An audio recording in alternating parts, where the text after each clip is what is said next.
preparing live stream. I feel like you should start the live stream with like a fucking Halloween mask on or something. A Halloween mask, like Michael Myers. It's Halloween time. Yeah, it is Halloween time, but we're in that weird purgatory where it's Myers. Yeah, the Sandy Hook in me came out a little bit. Yes, it did. That's Sandy Hook, Maryland, for the local audience. They're not locals watching. It was on Jeopardy. Were we? It's the only town in the whole country where all the houses are on one side of the street. Yeah, what can we say? We set the standard for something no one else bothered ever doing because, yeah, that's what makes us great.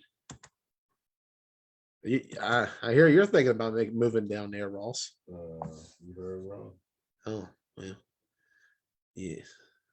You know how that goes. That rain is something else.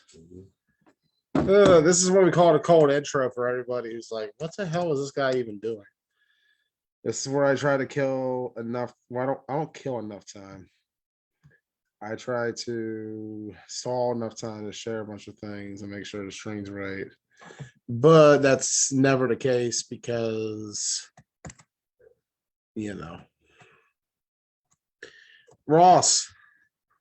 Let's do it the old-fashioned way. Ross, That's me. how was your weekend? It was good. Yeah, what you do? A whole bunch of stuff, actually. Whole bunch of stuff. Whole bunch of stuff. Oh yeah, busy times. Yeah. You've been busy all season. We haven't really seen you since Charm City Classic out there on the field. Yeah, I've been coaching kids, man. You been coaching the kids?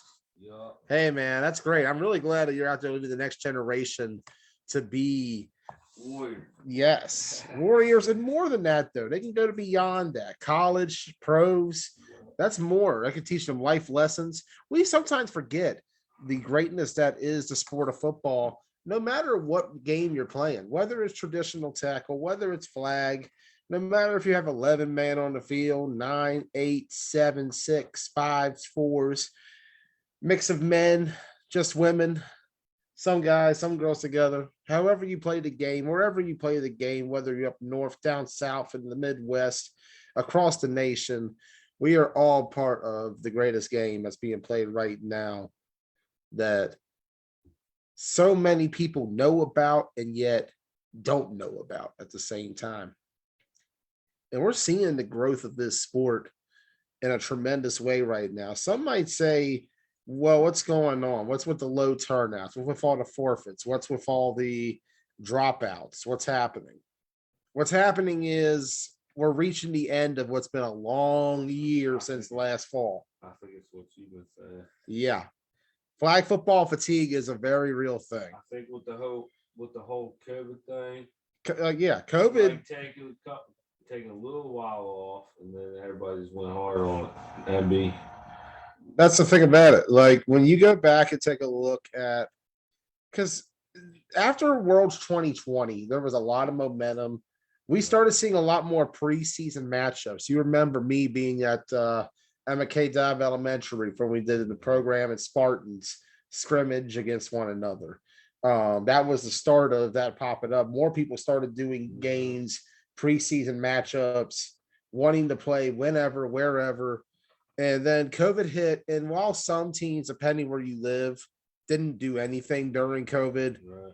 There were parts across the country where backyard flag games were being orchestrated because guys wanted to keep playing because they needed something to look forward to, something to enjoy, even if, like we were in a tough time last year. I think that's why 2020, despite all the weirdness, was probably one of my favorite years in flag football I ever had. 2021, the energy we had back in the spring was carried over from that lagged start to the 9-man year. You remember there wasn't a single 9-man game played until, if you go back to it, July. Remember we had the summer showdown up in York? Yeah. That was the first 9-man event that was held in general, when it was us, Rampage, Gusto Land, and BC Elite, now the Elite Rebels. My, how things have grown since that day. And then a couple of weeks later, Corona Classic up north happened. 9-man return in the big way. Sometimes some teams were a little laid off. Remember, not everybody was able to practice. It was hard for PG County down in Southern Maryland, Northern Virginia to get facilities. Same thing up north, even harder in New York and Connecticut. But in a way, a lot of everybody grinded out. And now what you're seeing is, and I had said it back at around nationals. Nationals is not the end of a season. The season had not even ended from 2020 for nationals. Yeah, there was a lot of things different from last year to this year, but at the same time, nationals to me was the kickoff to this year. Everything that went on and grew throughout this year, but now I think what we're seeing is life taking hold, events happening. Has been a wild year. Yeah, a lot of things change in a year. A lot of and at the same time, you also have facility issues at times. We've had people had other things going on in life. It happens. You get busy. I've been busy. I haven't been out there the way I was back in the spring. Remember, every weekend I was there Saturday and Sunday. Looking back, you driving those Sunday mornings were clutch. I don't because I couldn't make it most mornings. You've seen my ass trying to get out of bed. I'd rather just drive. That's my thing. Yeah. That's my thing. Yeah, I know you prefer. Especially with you. I'm a good driver. Best driver in the state of Maryland, top 5. Every time I'm in the car with you and you're driving, you've made it to and from. I'll give you that. What can I say? I'll give you that. Sometimes all you got to do is get to the championship and win, no matter how you do it. There also has been times where I was in the car with you, drove there. Yeah. By the time it was time to go, I had to drive back. Yeah. That was when even I was on the workload flow last back in spring. Remember, I was doing like 4 or 5 games in Keystone, and then afterwards 4 more at OMFFL on Sunday. Like, sometimes gotta hit the extra gear, man. And I'm starting to feel it finally. I think everybody else is too. Like, don't get me wrong. I think fall season has been a bit of a step down from where things were in the spring, but you have years like that. That happens. That's the ebbs and flows of the game. I've said it before. I've had years like that in this sport. Spring 16. I remember that was not very eventful on my end. Pretty dull season. There was something. The greatest thing that happened was Survivors Ducks that year. That tells you all about spring 16. Right. Fall 18. Remember how hyped everybody was after spring and how intense it was. And then the next fall, it was kind of a slow, dull season where you didn't have many things happening. But then it took off in a big way in 19. Then in 20, we had a delayed start. 9-man season didn't really start till about August of 2020. And when you think about it, by the time Charm City hit, it had been a full year since everybody had played nonstop for the most part. Now we're at a point where teams need some breaks, but they're going to be ready come nationals. This is kind of a workload management phase. This is extra work to prepare for what's happening, chance to win more, chance to get momentum, a chance to build. Plenty of time to see what you could do. If you're not playing other styles and got nothing to do, play this, because when you think about it, if you're not playing anything else after this past weekend, you're not going to play again until January. You're looking at 3 months off. You got to find something to do, because you do lose a little bit going from that time on the field to time off the field. Even if you got to find some kind of way to make up a tournament somewhere on turf. Because I know a lot of guys have gone that independent route lately. Got to make it happen. Got to get some kind of work in. But at the same time, you got to also see where your troops are on the field, see where their heads are at, make sure they're in the game still, make sure that same energy is being there that you want come nationals throughout October and November. We're on the grind. It's officially the most wonderful time of the year. Champions Month this past weekend. What a time it was. I was over at OMFFL on Sunday for it. We kind of knew champion. Meet the new boss, same as the old boss. Scorpions once again. You got to give it to the Scorpions. First team to win 2 different leagues in the same calendar year, 3 months apart from after they won MEFL. They went OMFFL. In fact, there was a period. Yeah, dude. There was a period where for 30 minutes, because Ride Out PME wasn't finished. Greg Proctor was out of the game. He took himself out of there, and Maurice Lowry stepped up and played the game of his life on Sunday. In fact, let's get to the recaps. We got a lot to look forward to. It's time for the usual. Huh? That's all film, right? Yeah, I got the whole thing on film. Yo, we had Newtown put a booth in. Newtown put a booth in with bleachers. The view is perfect, dude. You took an L. That's why they call you Lost Collins. Yeah. Wonderful time. I was waiting for that. There you are. Perfect. All right. But yeah, like I was saying, what's up, Jamie? I see you there. Let's get to everything that went down. What a weekend it was for the sport.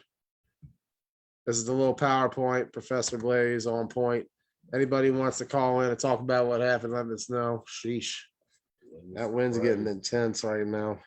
It was bad down in Montgomery County all day. Yeah, I can imagine. It's that time of the year, dog. You can feel it. KFFL scores right off the gate. I was there on Saturday. Kicking off first game of the day, X-Dogs defeated the Demons 20-12 in a game where, in the case of the X-Dogs, they were down 12-0 at halftime. Demons had control of this game. This is something a runaway for the Demons early on. And, more weapons being shown for them this weekend. Sean Moats making his return after a 4-month absence. Last time we saw him was the Washington County semifinals against the Tri-State Spartans. Moats made his return. The impact felt was immediate on that defensive line. You got a stacked D line right now. Brock Klein, Sean Moats, J-Dub, Malcolm, Kaja. That is the making of the D line right there. That's going to come pay dividends come playoffs. Huh? They did not win. X-Dogs turning around. Classic X-Dogs. Matt Eisenberg and company stepping up in a big way in that second half. This is once again a veteran team versus I don't want to call them an inexperienced team. Like these are not inexperienced guys. These are guys that these are guys that we would build a championship team with. When you think about it, this is the team we would build with. And I think what hurts them in that second half is the X-Dogs' ability to adjust to Sean Parker's quarterback play. They bit down on that. We talked about it. The X-Dogs' biggest problem has been their D-line being it's a little less athletic, a little more bulk, which has caused them issues at times against more mobile quarterbacks. But lately, they've been playing more finesse on that D-line for certain matchups. They've been adjusting. Matt Eisenberg plays chess in these games. That's a lot of things. People forget no matter how much you can say the X-Dogs are not the team they were many years ago. They still are. Yeah, the game's different for them. It's not what it was back then, but at the same time, this is a team that can still play. They're smart. You don't want to let them back in, and that's what the Demons did. This was a veteran team winning a game. They went out there and win. That's why I give them recognition. X-Dogs back on the wall this week. They got a 4-game winning streak in KFFL right now after the 0-2 start.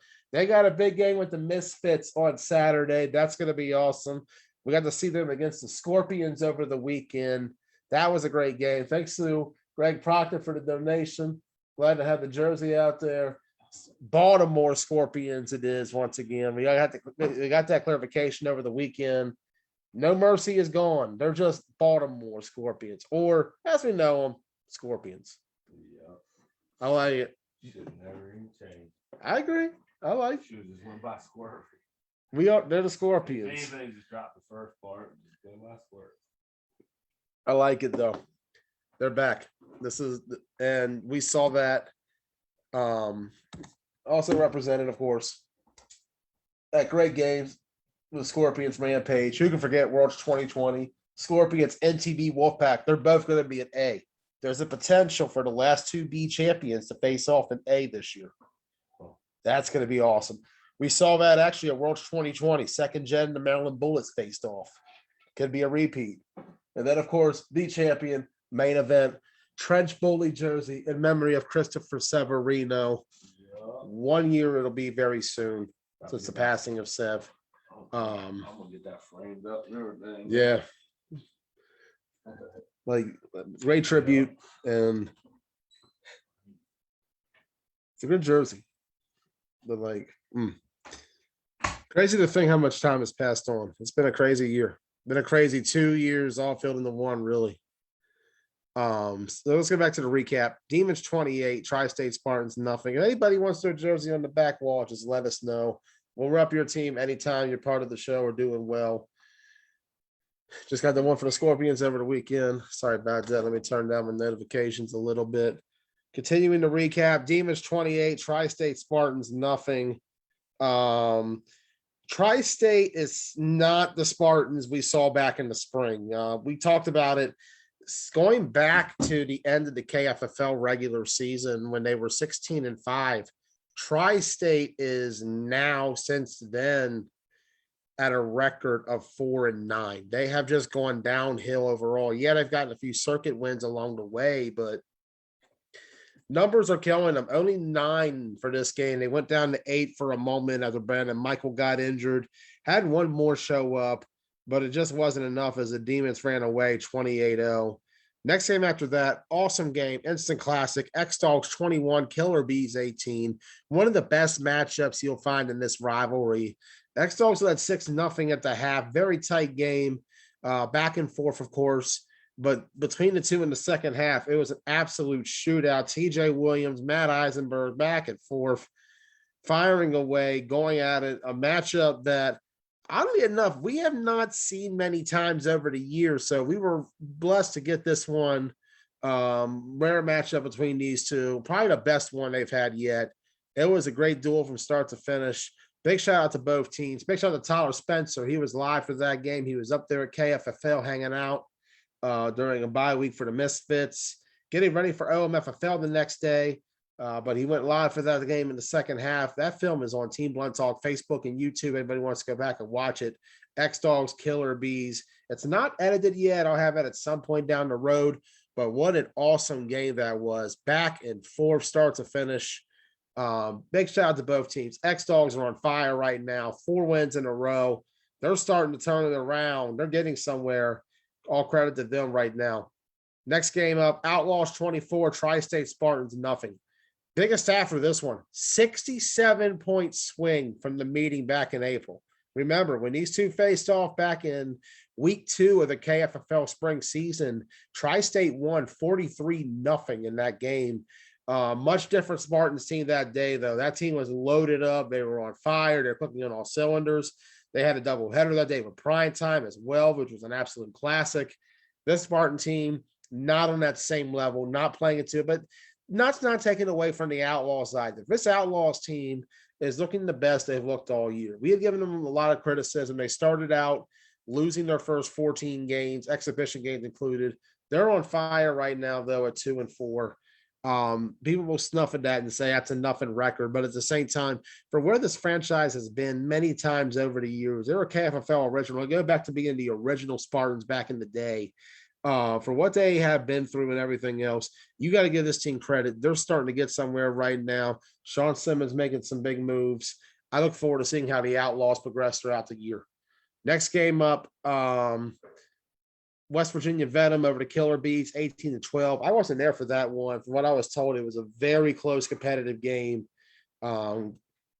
Same for this one, Venom over the Outlaws, 26-14. Once again, I left by that point. The weather was a little unpredictable on Saturday. It would rain a lot for a little bit, and then it would be sunny for a little bit. I just left because I didn't want to take a risk on equipment with OMFFL the next day. So, unfortunately, wasn't able to get too much of it. Neither we get this last game, though. Pure Chaos beating Primetime by a forfeit. Primetime had players apparently playing in the Pennsylvania Premier Flag Football League co-ed playoffs, is the word we got. And because of that, they were unable to field a team. So they took a forfeit instead. So Primetime, second loss of the year, first win for Chaos. So Chaos 1-5 now. Let's see if maybe they can give us some momentum from this. Take a look at the standings right now. First place in the KFFL's Misfits, 6-0 on the year.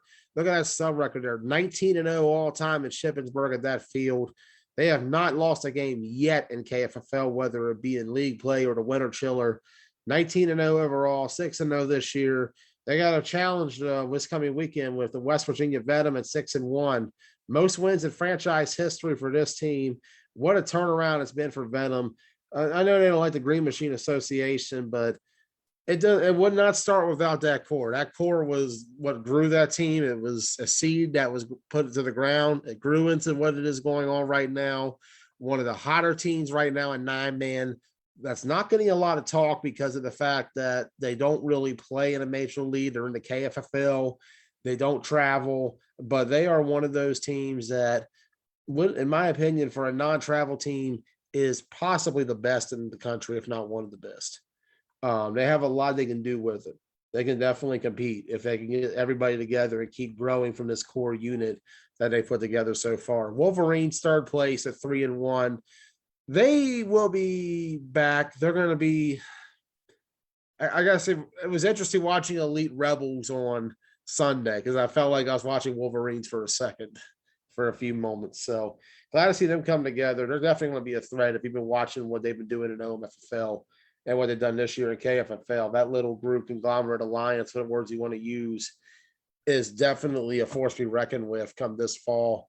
But with Wolverines, they're shooting for that KFFL championship. We'll see how it goes the rest of the way. They're going to have a challenge themselves with the West Virginia Venom coming up. X-Dogs after that, they're 4-2. They're on a 4-game winning streak. They're starting to turn it around, and they are doing a lot better than where they were at the start of the season, where it seemed like they were looking at a repeat of their last county season. But the X-Dogs playing on a more competitive level, they're starting to gel at the right time. We'll see where it goes. They got the Misfits this weekend. Going to be a good matchup there. Prime time, they're fifth place at 3-2 at the moment. Forfeit loss sucks. I hate forfeits. I really do. I've gotten tired of seeing that word. But like not what you need right now in a playoff hunt. You were right up there with Wolverines, Venom, and Misfits, and right now you took an L. Hopefully, we'll get prime time back in. I don't know the situation right now with them. Hoping things are well with Ryan Jones and everything else. We'll talk about them hopefully next week in a more positive light.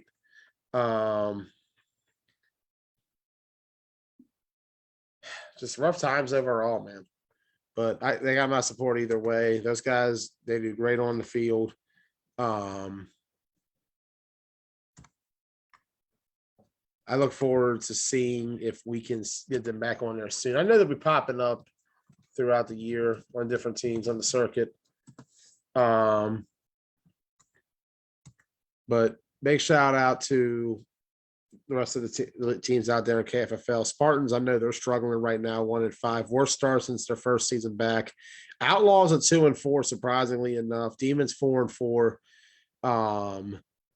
Demons, I will say they have done a great job in getting to a better point. They're 4-1 since their 0-3 start. They're playing a lot better. I just feel like they have to learn to function as a team all together. It's going to be a case where the guys have played together over the years to some extent or another. It's just struggle to finish games, not being ready. Roster seems like it's kind of in flux. They got the pieces to be good come November. Right now, though, they're sitting at sixth place. Potential to finish strong, though. We'll see how it goes. Team Outlaws, like I said, they're 2-4.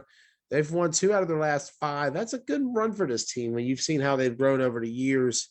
Outlaws are definitely playing some of the better 9-man right now for one of the first-year teams compared to how they were back at the beginning of the year where it was just a struggle getting the offense going.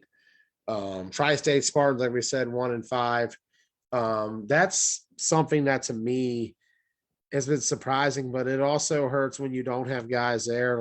And that's been an issue going back to Charm City Classic. They didn't have any guys at that tournament. They were very low on numbers there.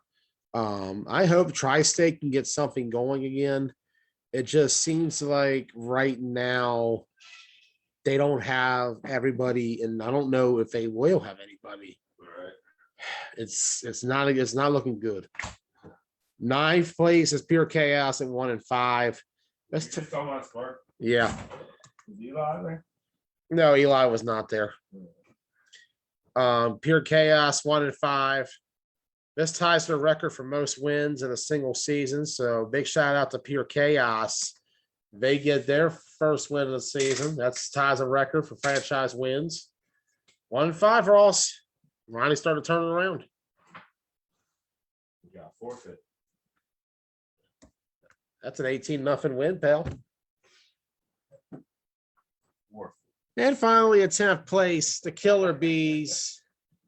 They're sitting at 1-6 right now. This is their worst record through 7 games in franchise history. This talk about a reverse of fortune from winning league championship to 10th place at the moment. Just an absolute downturn for the Killer Bees.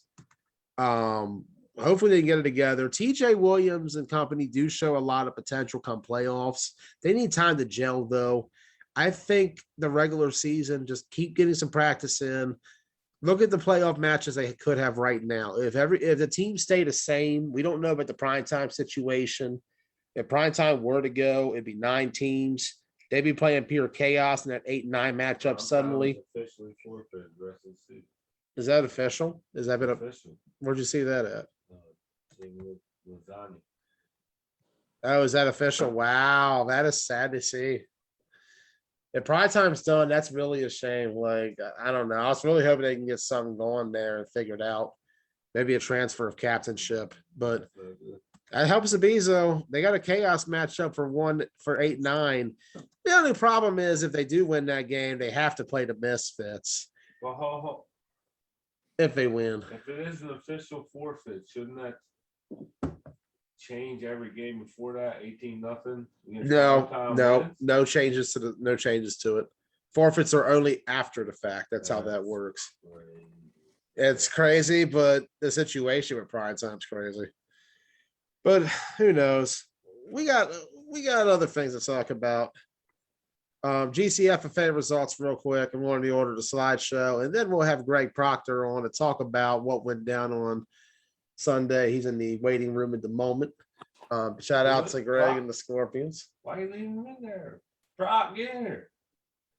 I can quit the I got a recap. I was almost there. Okay, fine. Let him on. Proc, welcome to the show. What's good? What's good? He's in the waiting room. Get him in here. How long you been? Man, I had to talk about the Killer Bees and what's happening. It's one of the biggest downfalls in 9-man right now. Did you just say you left Proctor on hold for Killer Bee? This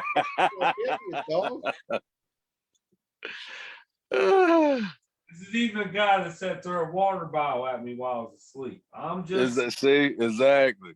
Damn, Joey. Oh, damn. Look. Go ahead, bro. I digress.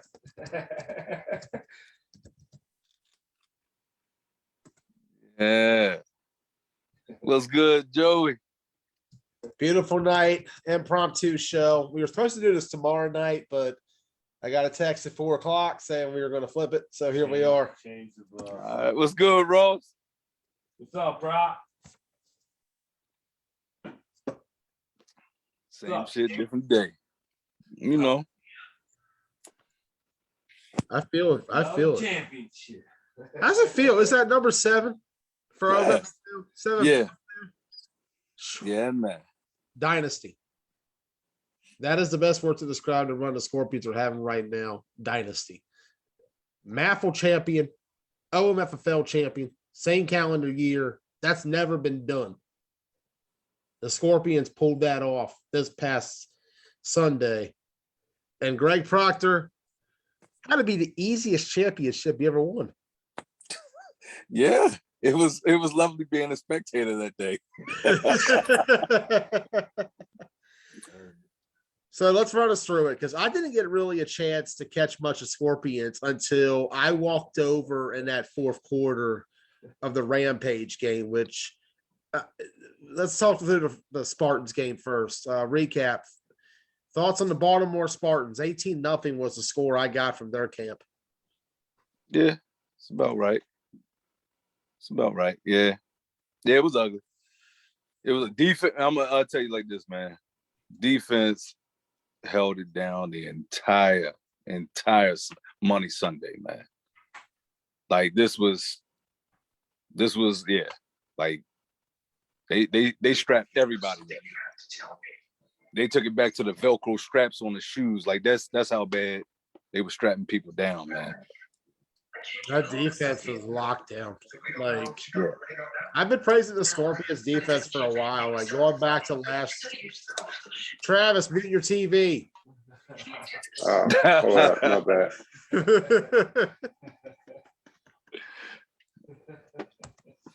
All good, all good. I go back to last fall when I went to I go back to last fall when I was going up to Newtown and seeing the Scorpions defense at OFL every week, just shutting down everybody in the league. I think the average was like 1.6 points per game by the end of the 1.2. season. 1.2. 1.2. Yeah, 1.2. Imagine that, like 1.2 in that league with how stacked things were between all the rosters. Mm-hmm. And that was the biggest thing that I saw at Nationals as well. That was a big help for the Scorpions, was that defense. Now, yeah, 7 points, only points was a field goal in that game on the opening drive. But you consider no points thrown in the rest of that game, going against D.O., who had a national championship back in the day. You consider going against the Gladiators, who had Chris Boone at quarterback and holding him to 6 back at that Nationals tournament. I remember that. And I believe the third game was the Lions. I don't know. I think so. Or Takeover. Yeah, something like that. Take over the Lions, one of them. Yeah. I think it was the Lions. Which, yeah, that was that's a tough offense to go against after you play 3 games going to A for the first time. But in the end, Scorpions still came out tough in that Nationals tournament, despite missing a couple pieces, yourself included. Mm-hmm. And that showed to me that the Scorpions defense could play on that high caliber A level. I knew they were legit before, but at that moment, I saw the potential, what could have been. And this Sunday, we saw what it looks like when a team bands together and just executes straight up.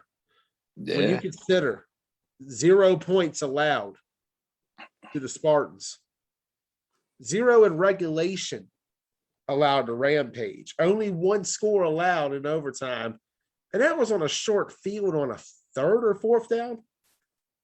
No, it was second down. Second down.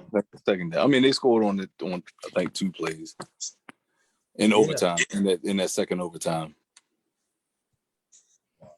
Yeah. Like, and then you consider the championship against a Misfits team that the names alone on that sideline and what I've seen them do for years and the potential of that offense held to 7 points in a championship game by a Scorpions defense that overall throughout the day allowed an average of only 4 points per game. And that to me is a formula going forward that if this team can get that team to New York and get that team to Florida. Yep. Look out. Trouble. Look out. It's trouble. Exactly. People might be sleeping on the Scorpions. People say they're a Baltimore team. They can't compete with the North teams. But we've seen it all summer. They can. I don't know. I'm just saying, I've heard it. I think they're going to be in good hands once Proc retires, from what I see. Yeah. Yeah. Reese came in and put up, 28 points in like essentially 1 game of play and a little bit of overtime? Yeah, 1.5. Yeah. Maybe 1.25. Well, yeah, maybe 1.25. Yeah. Yeah. He's a problem. Been saying that for a minute. We've been saying that for a minute. Yeah. Like that performance over the weekend is up there in one of the greatest relief appearances I've seen. Because I know you were struggling, Greg. The offense was struggling. Yeah.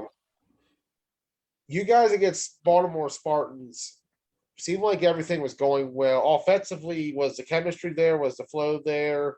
Was it just an easier game? What went down in that first game compared to what the second game of Rampage ended up being? Actually, it was for me. Again, it was me. It just wasn't my day. I just had one of them days. I more so was struggling than the rest of the offense. So, yeah, that's the reason why I took myself out during the Rampage game. But I don't think we scored until the second half. Am I right, Travis? In that in the Spartans game, right?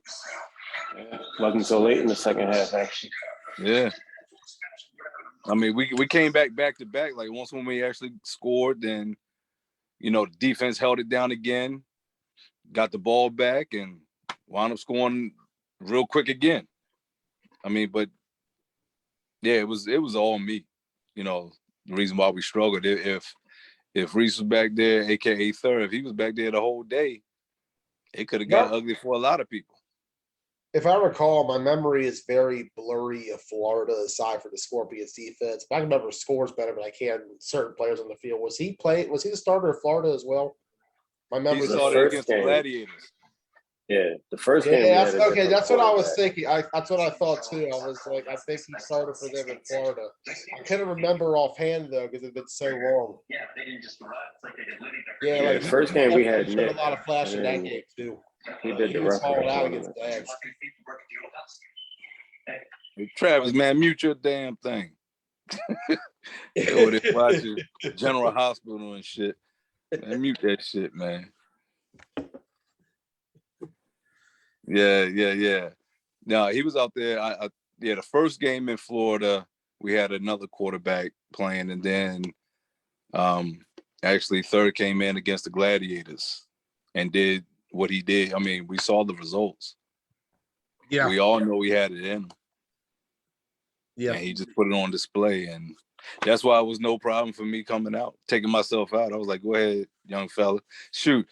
Hopefully you're there when we go to New York. I even took myself out in That's New the plan. York. That's the plan. I'm going to be up there in New York. Okay.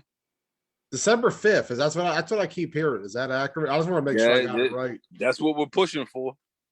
That's the latest that we heard. GCFFA about to have the longest 9-man season in history. Started August. It started before everybody else did. They're going to finish after everybody else does. Yeah. I like it though. It gives us something to look forward to on terms of a major event in December because we usually don't have anything going on 9-man wise in December. So I feel like having a league championship with the caliber of teams up there playing in it is really going to add a lot to the sport. I look forward to being up for that one.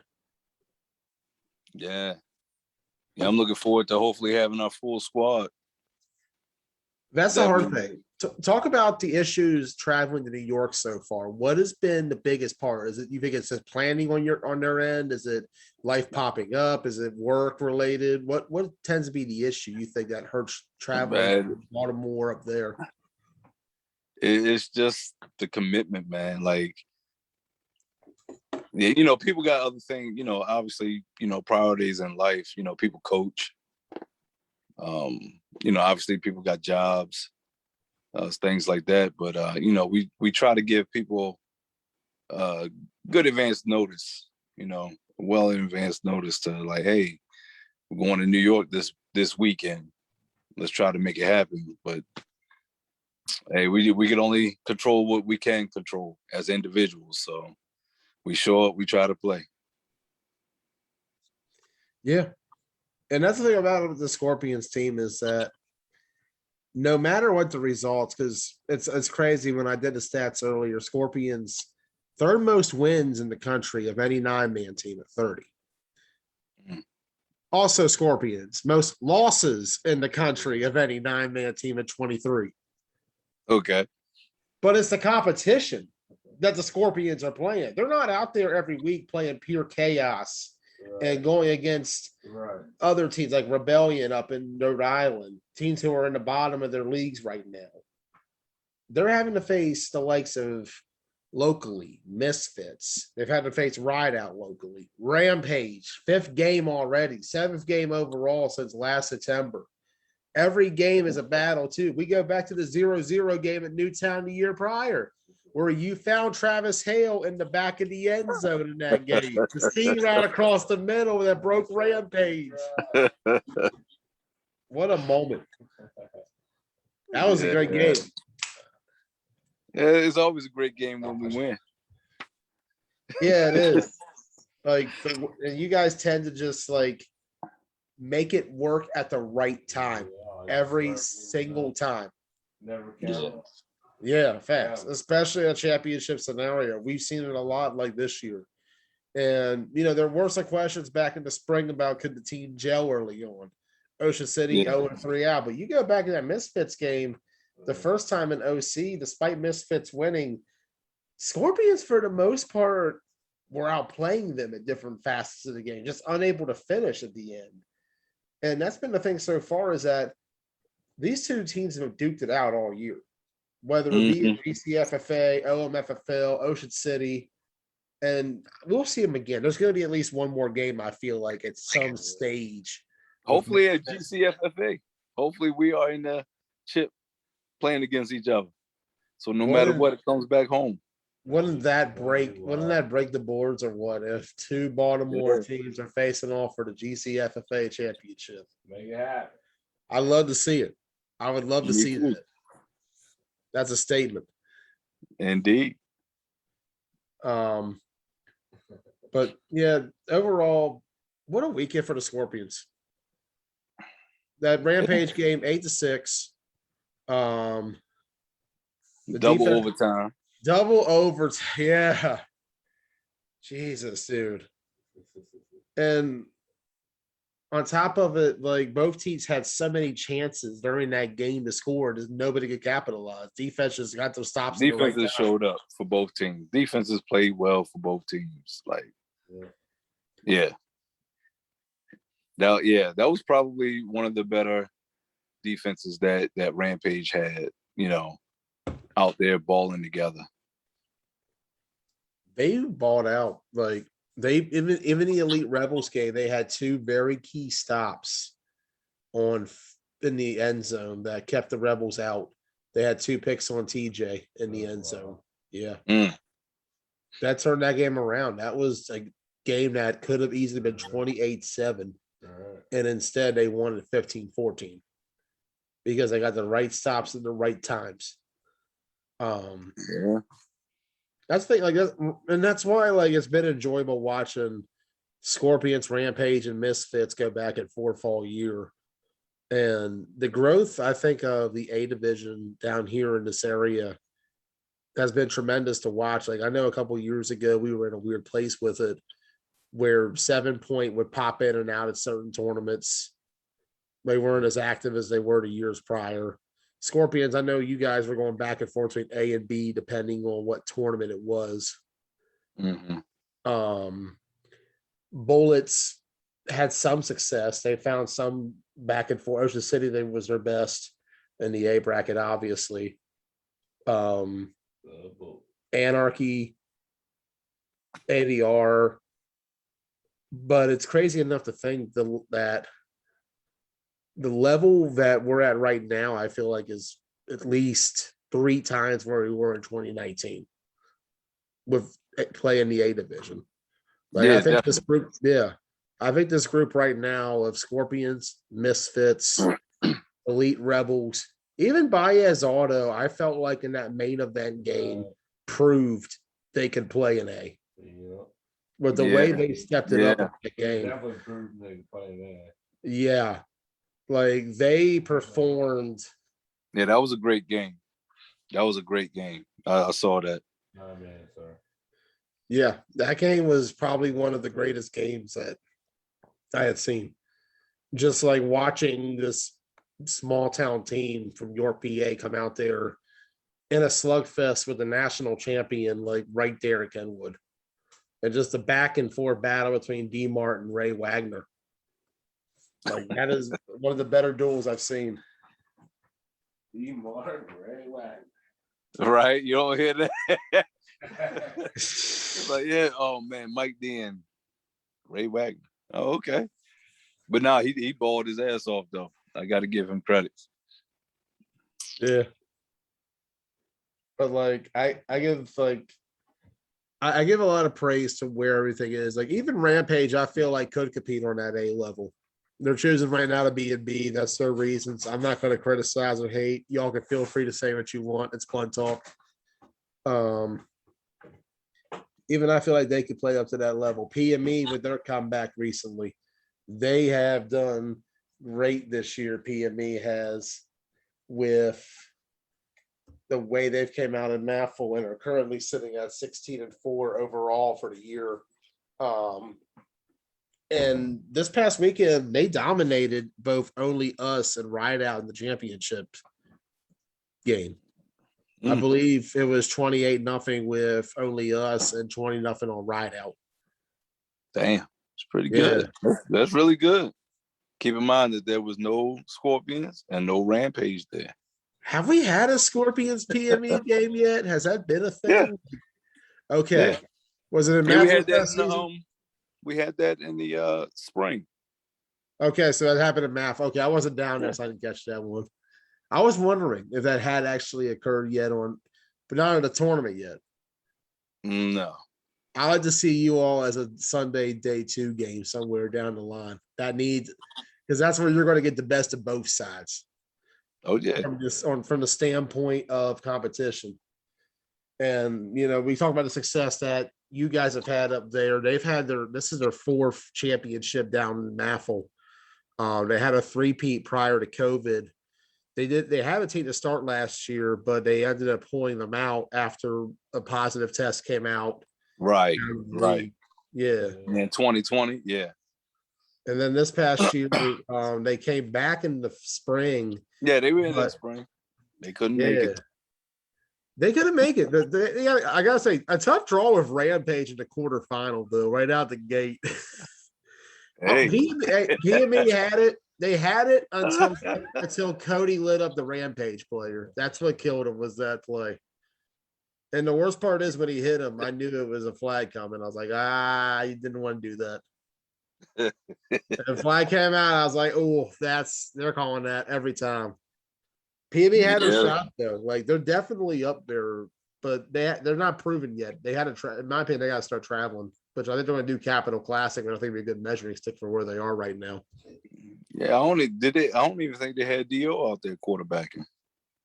This past somebody weekend? else. Yeah, I think I saw somebody else throwing the ball, and it wasn't Do. I had to look at the footage. I was listening more so to just check the score. I didn't get a chance to actually look at anything yet. But if that guy's playing up to the level they played over the weekend, it's a good sign for things to come. I am glad to see them back out there, though. That was a team that we weren't sure what's going to happen to them come this year, but the run they had, pretty impressive. The run the Scorpions have, even more impressive. 7 championships up there. A MAFL champion, going for a GCFFA champion. We talked about it. Nobody's ever won 2 in a calendar year till the Scorpions did it. Now they have a chance to win 3 in a calendar year. Yeah, that's the idea. That's the plan. What's the best of luck? So I'm asking a few more things about it. So I know you're all not doing Capital Classic. That's what I heard, at least. I don't know if that's changed or not. No. No go. No need to defend the B championship. Nah. Now we're gonna focus on we need to focus our energy for New York and make sure we can get bodies there. So yeah, I actually think that's a good call, because I think in Cap you're going to more so be seeing the teams you've already played down here numerous times. Right. Whereas up there, you're going to get you could see main event or not main event. That's a natural reaction. Strong Island Punishers. You could see even, you could see Misfits again, obviously. Could see Takeover, who will probably pop up at A Nationals as well. Different variety, which I feel like helps when you go out and travel for tournaments because of the fact that some say you don't want to expose your team too much to competition, but at some point you have to learn about your competition too. Mm-hmm. You have to play them. You have to see where you're at. You have to see what you can do. And that's something that a lot of people in the sport, I don't think understand the concept of is you have to go through the unknown before you can know it. Facts. Beat the best. And right now, the Scorpions are going out there against the best of the DMV and the best of up there in GCFFA, and they're getting wins. Hey, Joe. Yes. Who's the best team in DMV? The new number one of the DMV, the Scorpions. All right. I just wanted to hear from your mouth since you got the jersey back there, and you know everything was good. Appreciate the jersey. I like it. No Glad problem. I voted for y'all in that poll, that weird ass poll. Is that the way Facebook polls look now, or what the hell was that? I don't know. I voted There for was- Scorpion. Yeah, I saw. I think Ron Peasy added FOE as an option on there. I was like, I don't think anybody thinking FOE now. What was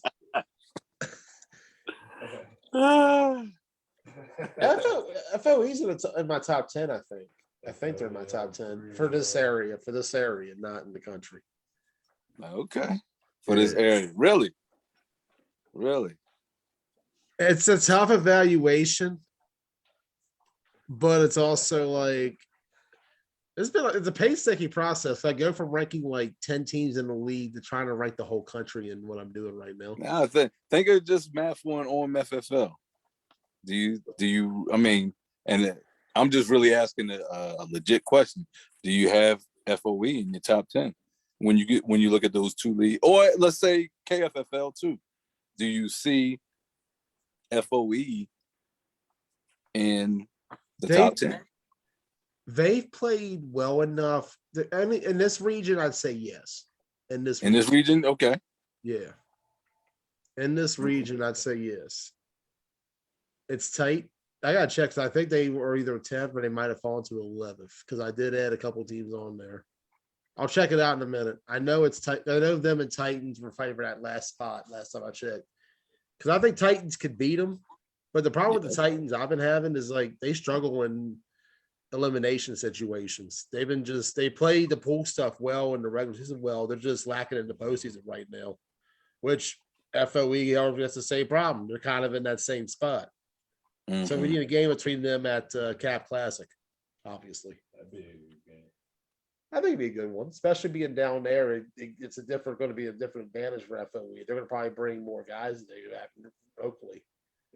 How much do you feel like geography takes factor in this? Because that's a huge factor. I mean, that's part of the reason we actually had one of our guys who played on ride out, one of our linemen, just because the demographics, you know, it was closer there.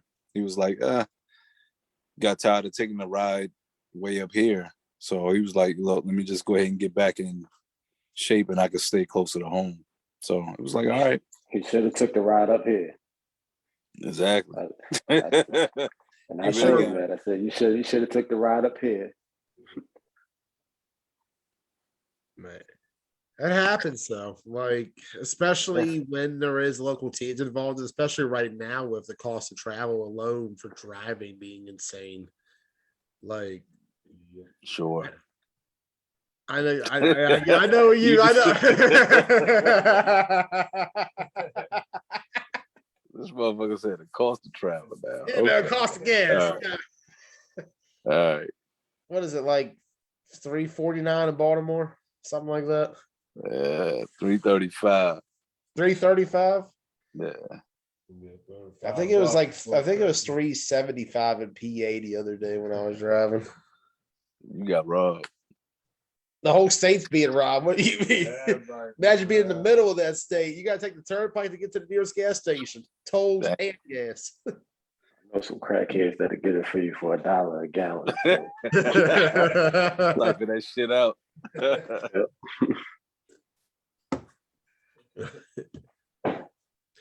Impressions of GCFFA so far. It's, you know what, it's solid, but truthfully, if we if we were able to travel with our league team there, we can get everybody that was there Sunday over there. I think, actually, I know we win it all. The competition it's equivalent to OMFFL. I mean, I can't knock it, but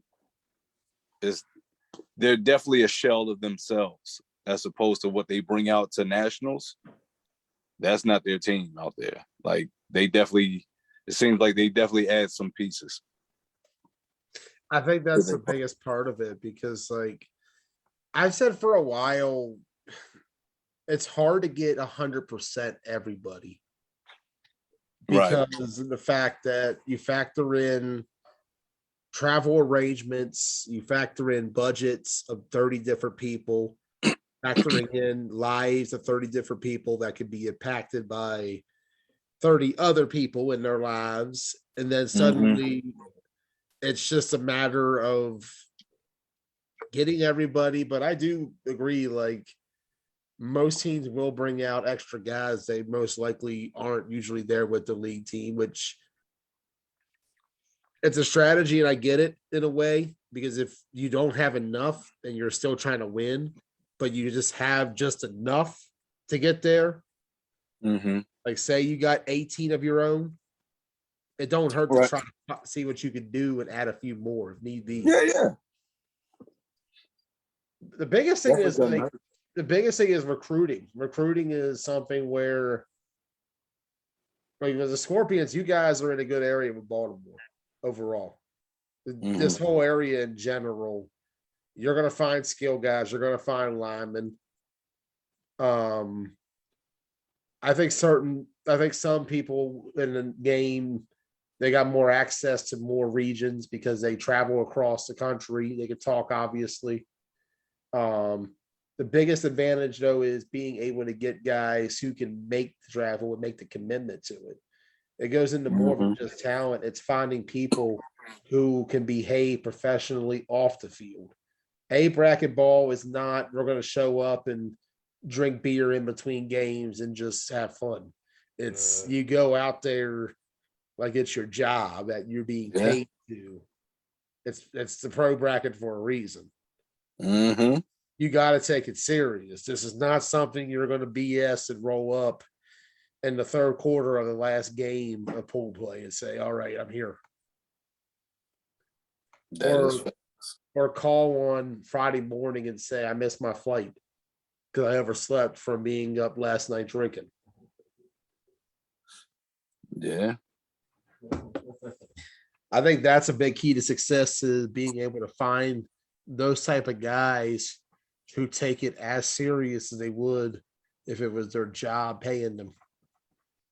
Which I think can be a hard thing to find sometimes, because guys can either be at that energy or they'll flake out because something hit them at 2:00 in the afternoon of, I don't want to do this. It's definitely a commitment, man.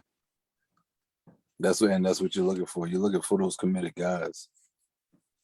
Yeah. You want the guys who want to be there, who treat it like it's going to be their job. Right. And I feel like at times that's what kills a lot of teams quickly, is they'll find talent who can play, but they can't find guys who are willing to go out for more or go out of their way to get more. Travel's tough. I'll be the first to tell you. I've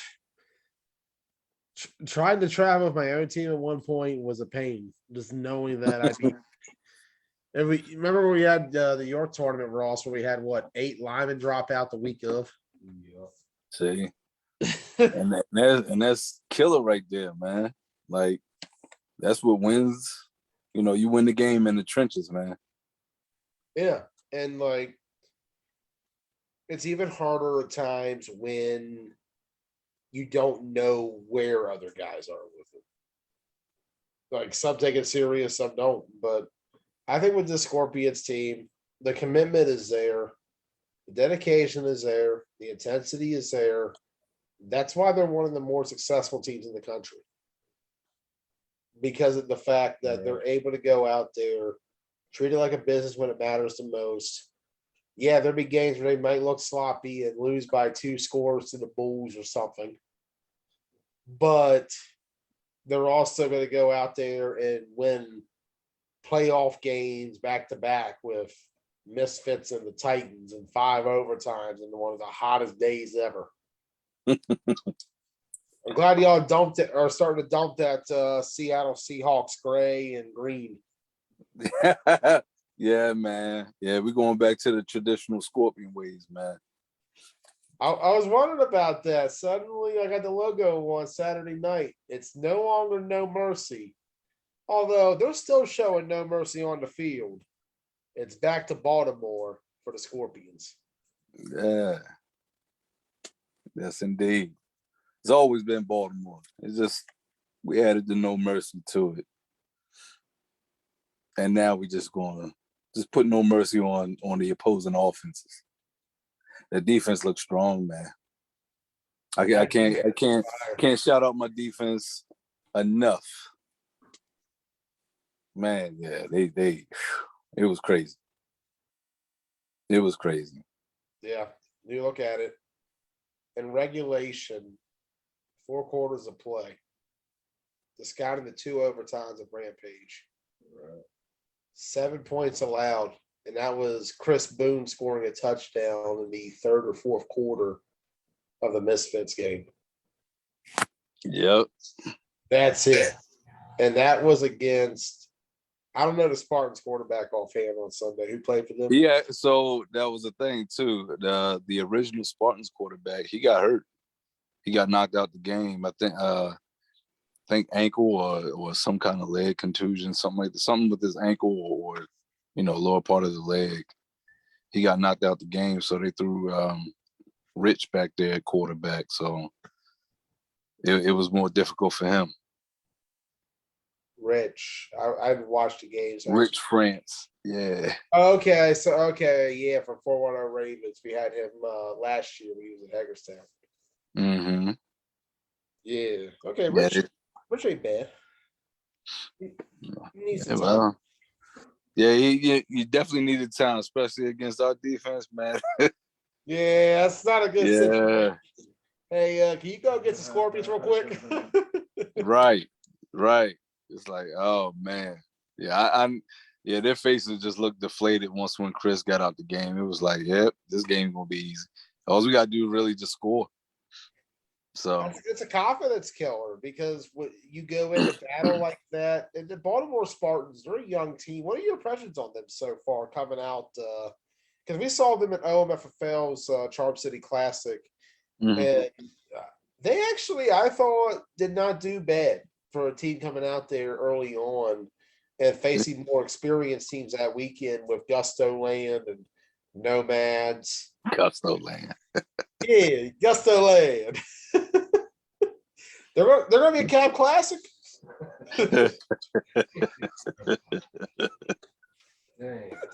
Oh shit! Okay. Hey, look, man. Every time I hear that name, man, I automatically go back to that tournament, man. Oh shit! Oh shit! I just go back to Earl Leonard talking smack to you while you're sitting on your recliner, probably laughing. Right. All right. Earl Leonard too. That's right. He's still suspended from York. Oh damn. He got suspended for reenacting the Mean Joe Green commercial with Fury. That was great. Oh shit. The one where he throws the jersey at the kid. Yeah, I know what you're talking about. Yeah, he reenacted that. That was the one.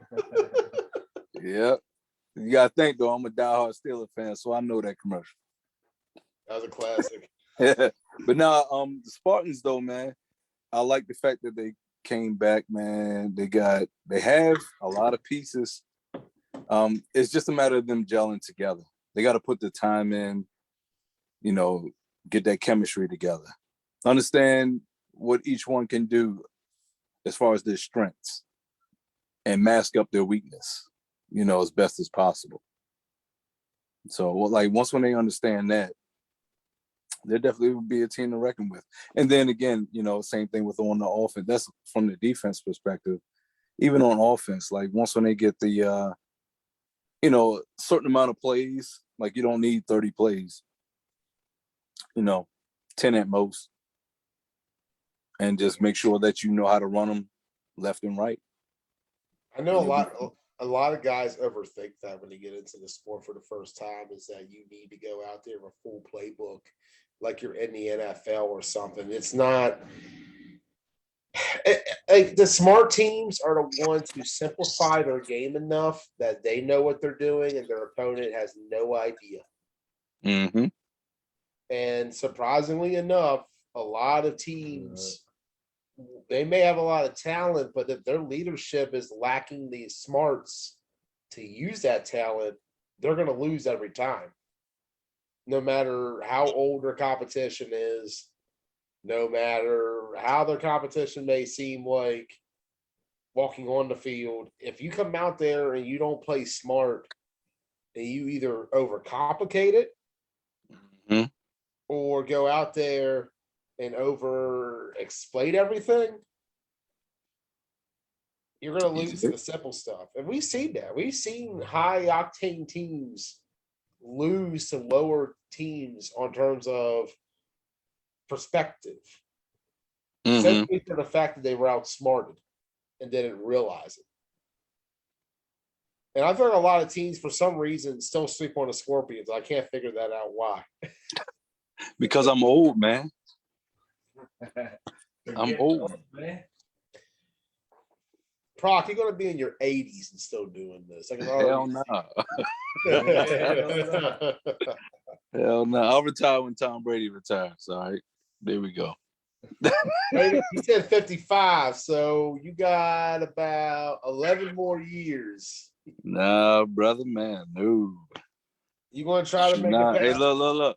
You going to make Only try to way make you it gonna past see me Doc? is y'all gonna see me on the sidelines because y'all saw this young thoroughbred we got back there. Yeah. Yeah. Bro. Hey, look, when you throw the ball 60 yards on your back foot, it's just a matter of just getting all the other mechanics down for him. And the combination of his arm strength and his mobility alone. mm-hmm. And then you talk about the body size and just being able to see the field and move around. That is the kind of talent you want back there at quarterback. And for opposing defenses, it presents a new dimension to the Scorpions overall.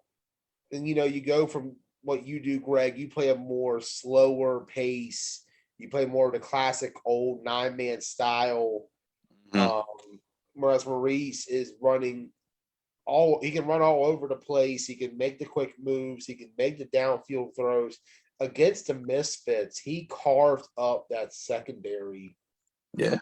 In such an insane way after the Misfits defense. Bro, well, it's kind of hard to guard a person for 5-10 seconds. He buys time. Yeah, and against that defensive line Misfits they had a lot of good pass rushers on that team. They had Carlos on there, Zabir. They brought Oz from Pure Chaos on there, who is probably one of the best new coming players in the area right now. They had him going to D-line pass rushing. AJ wasn't in. I'm not sure what was going on there, but and then you look at the talent alone that D-line had, they certainly had the rushers, but they just couldn't get there. And because of that, the secondary, having gone through some tough games with Venom and Bad Boy, I think we're a little worn down. And They found the holes, they exploited the openings, and Misfits got worked in the end. I felt like in that game ultimately. They just simply got beat by a more experienced veteran team. And don't get me wrong, the Misfit guys have won championships. Mm-hmm. We've seen them. They've won different circuit tournaments, they've won different league tournaments or leagues, you know.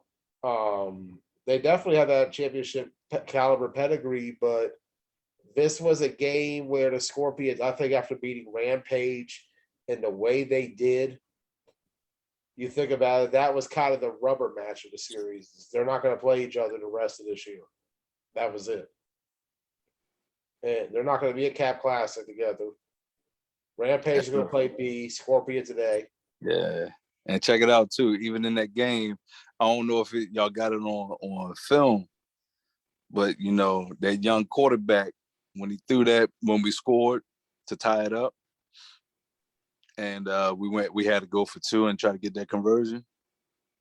When he threw the ball, he called ball game. So he's definitely confident. Yeah. He's confident. I love it. Yeah. As soon as he let the ball go, he said ball game. That's the confidence you need. And that's going to be what it's going to take to succeed. Yeah. Let's talk about Nationals. Okay. I got a couple teams and I want your impression. We talking A or B? A, because you all going to be an A, right? Or you all going back to B? Nah. You got to stop Rampage for winning B, though. No, they got to win B. That's what we want. Like, they got to win B. They'll win B, and then the next year, they'll go to C when they establish C. That's fucked up. Trying to become the first C national champion. Oh, my goodness. Sorry, I got jokes. No hate, Rampage. Love you guys. I've been drinking too much. It's another problem. So what's up with Nationals? What you want? I got some teams. I want your impressions. All right. NTB Wolfpack.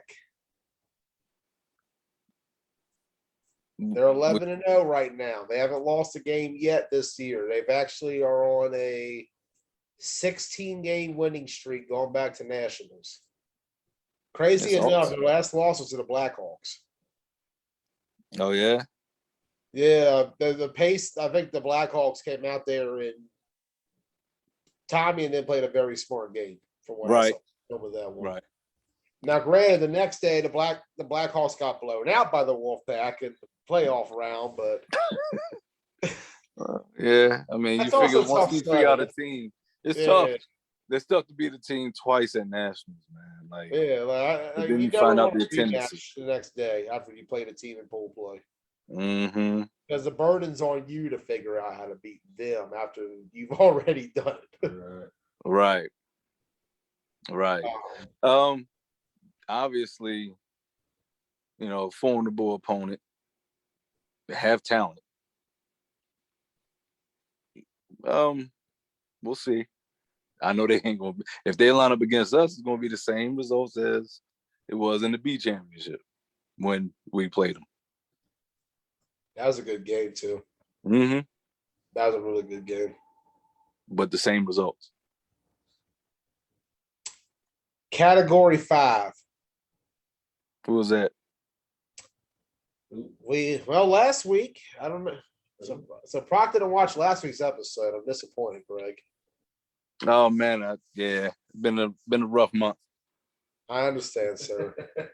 So last week it was announced Category 5, based out of the South Florida Flag Football Association down there in Miami, will be entering Nationals, captained by Ricky John Francois, the former defensive lineman from LSU, from the NFL.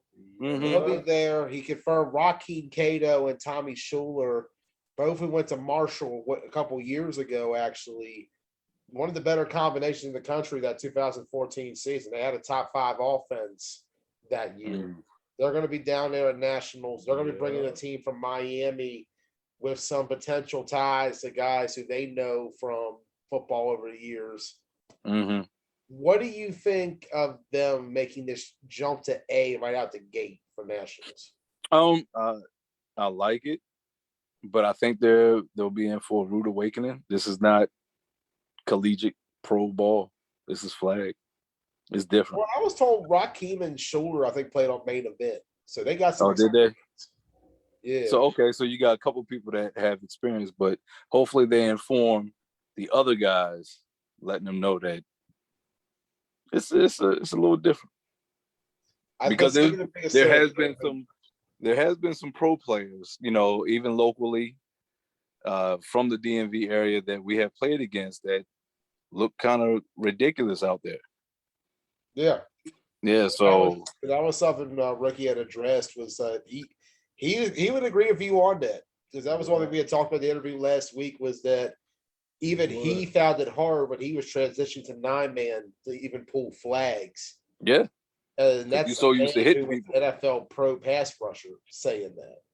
So I think they're going. I think they got it. I think some of the newer guys might struggle. I know down there in South Florida they got a 9-man league that they're growing.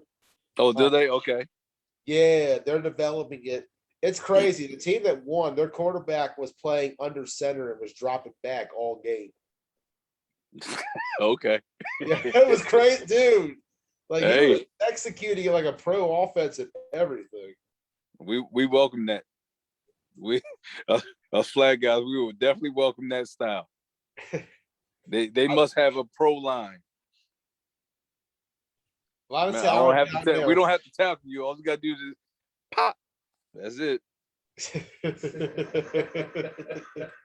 Nobody has to tackle you. It's gonna be a fun nationals, I feel like. Yeah, I think so too. I think we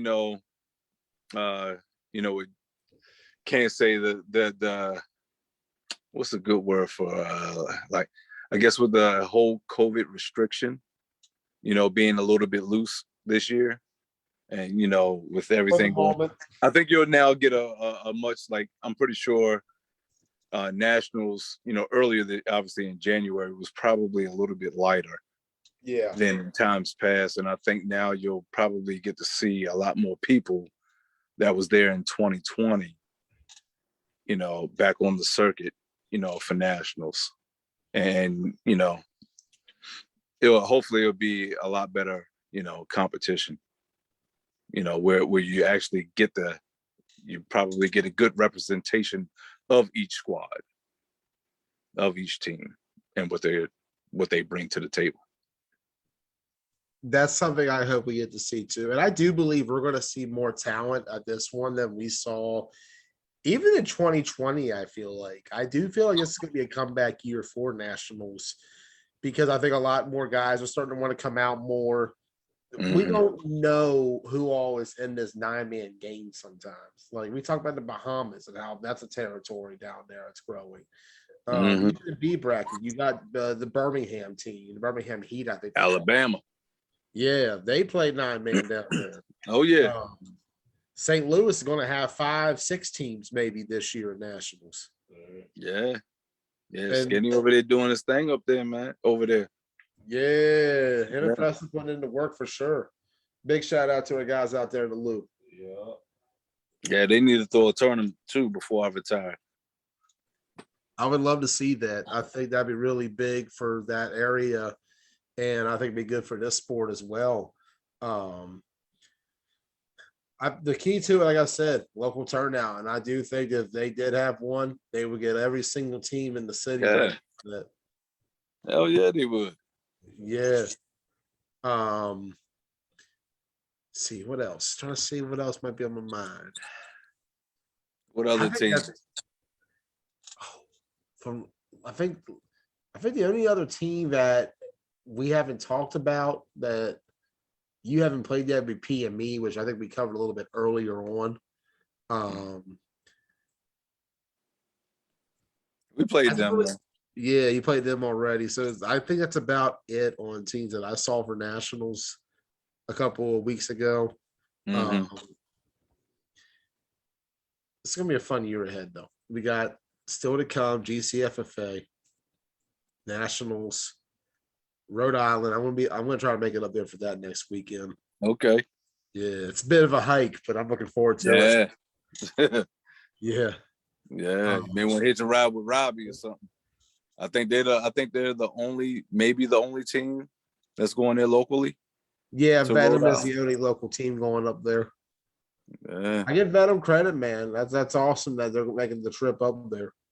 Like, Yeah, it's a they tough definitely show ride. support, man. They definitely hit the tournaments that some of the other teams don't go. But shit, Robbie should try to pick up some of the other players who are willing to go to Rhode Island. You know, There's try to pick definitely a up lot of some. yeah. Yeah, definitely. Like whoever's not doing anything that weekend that wants to play ball should probably get in contact with Robbie and Terrell to try to go, bring that Rhode Island chip back here. That would be huge Yeah, for this area, and even bigger for Venom. Being able to get a team up there, and exactly. get a run going, and bring that championship back home. I'm not sure if a DMV team has actually went up there before, but We did a long time ago. way back. Way back in the day. We took that trip. It was came crazy. back with the chip. Nah, I said we took that trip. Oh, okay. Yeah, we just already did. We took that trip. Nah. How was that car ride? Woo! It was brutal. It was brutal. How'd y'all do? I think probably lost in the semis, in the semis. So That's a good deal. yeah, and I think during that time though, there was no A and B. It was just, hey, everybody was lumped in together. I think we're gonna start seeing more single bracket tournaments. Because looking at attendance numbers, Clash of York had their issues keeping teams in A. Capital Classic has not designated A or B for any team yet. But looking at, they're probably waiting for the turnout, the list, see how many people are committed. That's gonna be the biggest thing. Is like, I feel like, because Rhode Island's having that issue right now. I think Rhode Island had 5, and I think they might be down to 4 now because I thought I heard Rollers might be out. Mm. And we saw it with Hagerstown the last few years that operated. They were unable to really get numbers. The one tournament you guys ran in 18 was you guys, Rampage, ADR, Bullets, and I don't remember who the 15 was. Anarchy, maybe? Or Hagerstown 18. The last Hagerstown. Oh, wow. Yeah, good question. I don't know about the. I remember that one being a very thin A tournament, though. Yeah. It might have been Anarchy. I know Bullets was in it. And Rampage, because they beat us. I know ADR was in it. Yeah, because Yeah. I was on that team, bro. Hey, look, y'all were happy Saturday. I bet they were. I can actually see it too. That's the worst part.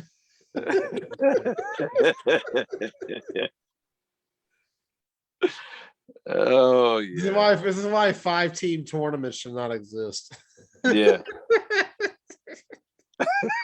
See, The two again, teams that we beat on twice. Saturday, we got to play again Sunday. It's tough to beat a team twice. It's a disadvantage to win that first game, honestly. Kind of, sort of. Yeah. Well, in a 5-team scenario, you think about it, like, chances are you're getting the same games either way. I think Yep. they made like 2 or 3 plays on Sunday. I guess. I wish I was there for that game. I wasn't at that tournament, unfortunately. You wasn't at that one? No, Hey, Ross, you could tell them play by play. I was playing on offense. They didn't let me on defense. They should have, but they didn't. Yeah, you would have sacked Greg like what, 5 or 6 times? I would have tackled him. This old guy, I'm like, bang. Oh shit. My lineman wouldn't have let you guys to me, so I wouldn't have to worry about that. I don't believe you. I can't agree with baby. So, what? 5 That was your years? circuit debut too. It was. Yeah, that was your first circuit tournament. That's what's up, though. Okay. Damn, put you in early retirement? He had No. he had 3 at the end of his career. Not really retired. Damn, put him in early retirement. Damn. Nah, early retirement was we sacrificed what was your left? Joey did that. Yeah, we sacrificed your left knee to beat up the Green Machine in KFFL. Oh shit.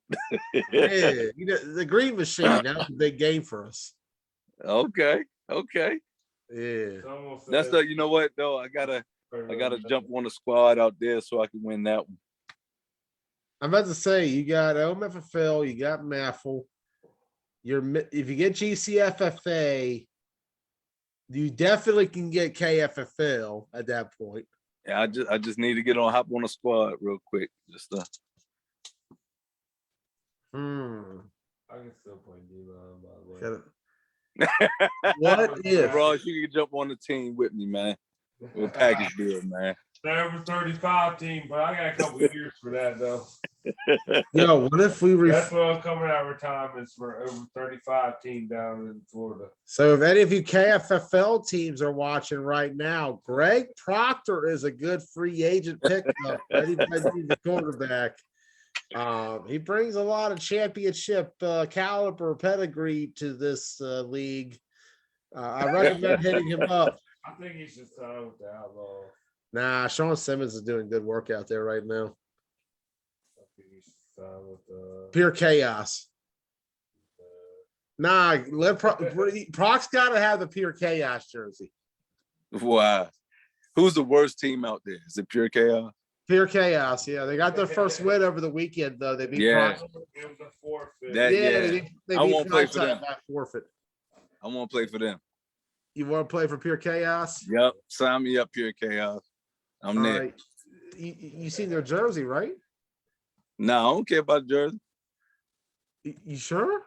Yeah, because I probably wouldn't wear it. I just want a quarterback for him. I just want to. He's got his pink squirt. Hold on. This is all right. Hold on. I got this.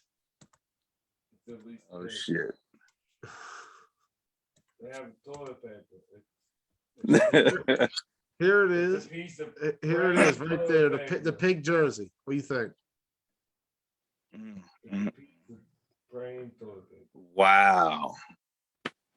Are you willing to put that on, Greg Proctor, and win yourself a KFFL? Like I said, I wear. You know what? I got a scorpion pink jersey that I'll wear. Yeah, I'll wear that. That's what I said. There you go. I like it. Greg Proctor, the Pure Chaos. Ronnie Hamilton, make it happen, man. Remember, they were in talks to get Birdman and Deion Page at one point. What? I heard that from somebody like in a group chat. I can't remember anymore. But that was the rumor mill last year. But let's get back to real football stuff. That was the rumor mill last year. Thank you, Joey. Thank you. I'm trying to mute it. He keeps talking. There we go. All right. Anything else, Proc? Nah, man. Everybody be safe over the holidays. Get healthy. See everybody soon. See you soon, Greg Proctor. Thank you for joining us tonight. We'll see you December 5th, GCFFA. Indeed. All right. Y'all have good night, Greg. See you, Brock. Peace. Greg Proctor joining the show. Glad to have him on tonight. Let's get back to the PowerPoint real quick. We'll finish this all out. Boy. I had one more guest, but I haven't heard back from him yet. So we're just going to go through it all. GCFFA results over the weekend. Going to start out Changgang 26, 56 or 6. Tough year for the 56 or so far. 56. Yeah. Second game of the day, Changgang defeated the Dragons by a forfeit. Tough break for the Dragons. Third game of the day, Punishers over Chang-Yang 12-0. And then they played on Sunday where the Panthers beat the Strong Island Bulldogs 29-26. Jesus. That game sounds awesome. Yeah. I wish somebody filmed that. You know, Phil? I don't think it was. Not even single play. I don't think so. I have to ask Joe Casone. He was the one who told me about the score. Big shout out to Joe and the Long Island Demons. They're going to be at Rhode Island. Yeah. Our guy, Joe. Take a look at the GCFFA standings now. It's about the same, a little different though. Panthers 5-1 now. The biggest change is the Strong Island Bulldogs loss breaks into 3-3, which with that, the Reapers, Chang-Yang, and Scorpions have now surpassed the Strong Island Bulldogs. Bulldogs 7th. If the playoffs were to start today, top 4 would have a bye. You'd have Chang-Yang and the Rebels. Yeah, the Valona Bowl. Yeah, the Battle of Is and Deuce. The brothers. Yeah. I'd love to see that again. The rematch of the GCFFA B chip. Scorpions and 56ers. Oof.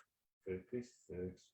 Bulldogs and Dragons would be intriguing if the Dragons can get bodies and not forfeit games. Empire Takeover. Interesting. That's a good measuring stick game for Empire. That's the standings over GCFFA. We'll move on. OMFFL playoffs. We already talked about it to an extent. Rampage over Liberals 15-14.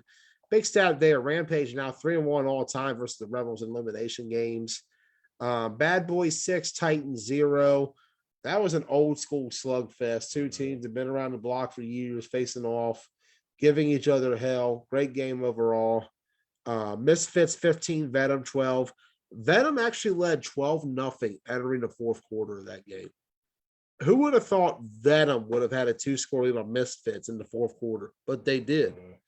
But Misfits in the end, they rallied back.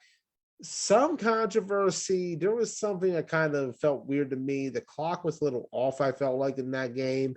But I'm not any 9-man rules expert. But the Misfits, you can't take anything away from them at the end of the day. They had a great comeback. They pulled it together in a game where they were shell-shocked. They were caught off guard.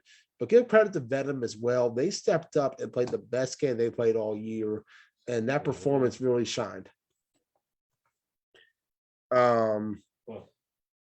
Scorpions 18, Spartans nothing. Scorpions and Rampage. We talked about Proctor earlier, 8-6 in double overtime. What a battle. Maurice Lowry coming in for Greg Proctor. He stepped up in a big way. He put in the effort and he got the chance. He got the score in the overtime period and 3 touchdowns against Misfits in the championship. Scorpions, your 2021 OMFFL Fall Champions, 7th championship overall in that league. That's wild. Yeah. They're going to finish first. Misfits second. Record-wise, Bad Boys get the edge over Rampage. Same for down here. Rebels over Titans and Spartans over 7th. Venom 8th, Bulls 9th. They did not participate in playoffs. Hopefully we'll see them next year. Maffle playoff results. Rideout over Southside 20-19. That was a great game by all accounts. I heard a lot of good things about that one. Only Us over Dream 14-12. Dream missed a 2-point conversion at the end to tie it. FOE over Blackhawks, no score reported. Playmakers Elite. Last I heard was up 20-0 on Only Us. That's not a confirmed final, but that's what I heard last. Rideout over FOE, and then the championship. Playmakers Elite, blowout rideout, donut shutout, PME, 4-time Maffle champion now. Wow. Yeah, they have dominated that league. They took it back. They lost it for a couple years. COVID hurt it for them. Dio and company, a few of their guys were there last year when they lost to Blackhawks as the whacked Rebels in the championship. 1 year later, PME reclaims their throne. Final standings for Maffle. They're going to be first place there. Rideout second. FOE third. Only Us fourth. Dream fifth. Southside 6th. And Blackhawks 7th. Blackhawks first and worst in 1 year. Crazy. Rhode Island Flag Football Week 9 results. Lions 36, Steel nothing. Oof, that's a mismatch. 148 Outlaws 18, Straightforward 13. And 148 Outlaws 28, Rebellion 18. Savages 20, Rhode Island Spartans 13. And 401 Pressure 18, Troy City Titans 14. Take a look at the standings right now in the Rhode Island Flag Football. Your top 6, that's your A bracket. Lions 10-0, 148 Outlaws 7-2, Brick Squad 6-2, Pressure 401 Pressure 6-2-1, Savages 4-4, Wild Card 4-4-1. Your B bracket Straightforward 4-5, Troy City Titans 2-5-2, Steel 1-7-1, Rhode Island Spartans 0-7-2, and Rebellion 0-8-1. They're going to play each other. News and notes. Rhode Island Flag Bowl schedule is out. Look at these games. So Savages, they're going to make their debut at the Rhode Island Flag Bowl, as will Storm. So these matchups, I like these. I like some of these. If Rollers are out, that's rough because we lose 2 good games against Outlaws and Chain Gang. Yeah, I don't know, man. If this stands, out of all these games, Outlaws Punishers will be a good one. Rollers and Chain Gang has potential. Same for Chain Gang and Lions.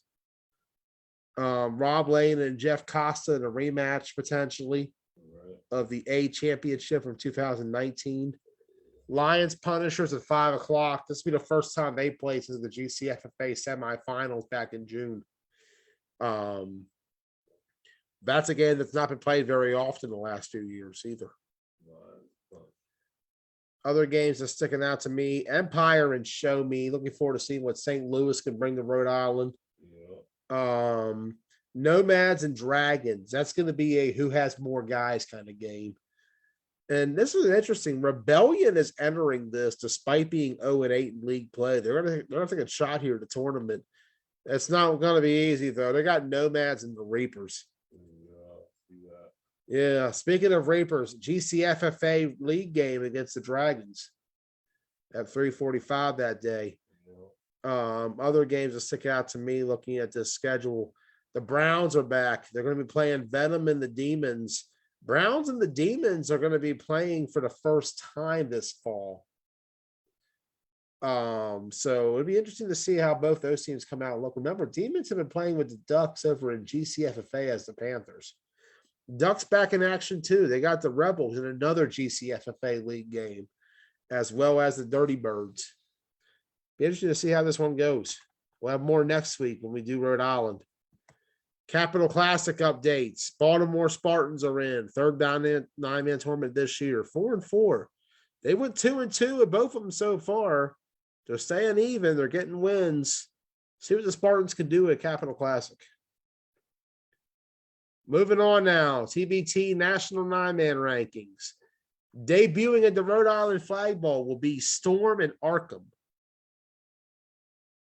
Yeah, that's all I got. What? Storm and Arkham. Yeah, you know, the Storm from back in the day, Tim Miller and company. I don't think that's them. Tri-State Storm is not going to Rhode Island. And I don't know anything about Arkham. Jay might know more next week. These are the teams who failed to make the qualifications. You got to have 8 games in. Panthers, from what I'm seeing on the Panthers, the Ducks and the Demons will be playing separately at Rhode Island. So nothing there yet. I'll keep monitoring the situation though. Blazers, I think with Chain Gang being in Rhode Island, that might indicate the Blazers are done. We'll see come nationals. Outcasts, like we said, we're not seeing them the rest of the way. Wolverines, they're going to be league only. Honestly, Wolverines are Elite Rebels if Elite Rebels were called Wolverines instead. What? Wolverines. It's the Elite Rebels if they were called Wolverines instead. That's the difference. I even saw Wolverine jerseys last week in Nome for Phil. Top dogs, they're not popping back up yet. Show Me Football will be at Rhode Island Flag Bowl. If they get 4 games, they'll be eligible for rankings next time around. But right now, they're kind of in purgatory. Gusto Land, they'll be back at Capital Classic. They'll be eligible at the end of that tournament. NWO, they're going to be currently, haven't seen them yet in a while. Don't know when we'll see NWO again. OTF is not popping up either. I have no idea what happened to OTF. Crazy to think they beat FOE. And then finally you got the Jets, who I don't think we'll see the rest of the way. You're just doomed if you name your team the Jets.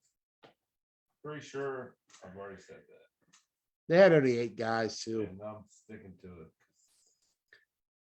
Yeah, It's the Jets. not a good combination. It's the Jets. So a few updates.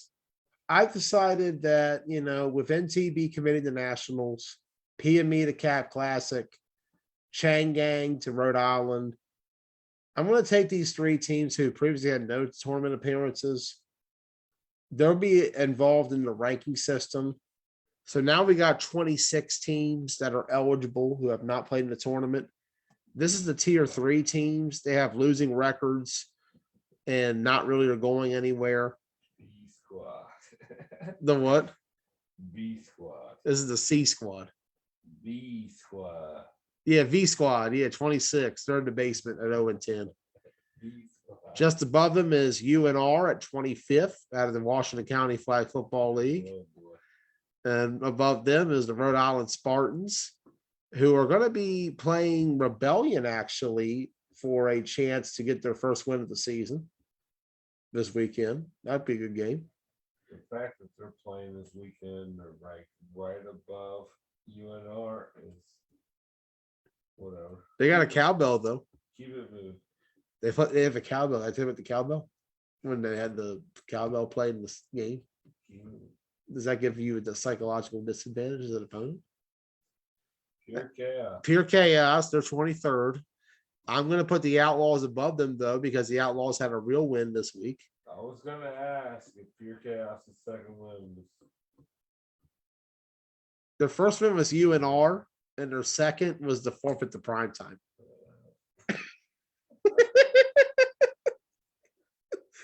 Okay. But they play Outlaws this weekend for a shot at the 3rd win. So the winner of that game will be they have 3 wins. Outlaws now. We'll do pick them in a minute. 56ers, they have another loss. They're 2-10-1 right now. Troy City Titans, they're 2-5-2. No Stars, they're 3-9. They haven't played yet this fall. Vultures 3-8. Epidemic 3-7. 845 gang 3-6. They've been trying to play, but they've been having a hard time getting numbers. What I've been hearing. Reckless Villains, they're 15th at 3-6. Straightforward.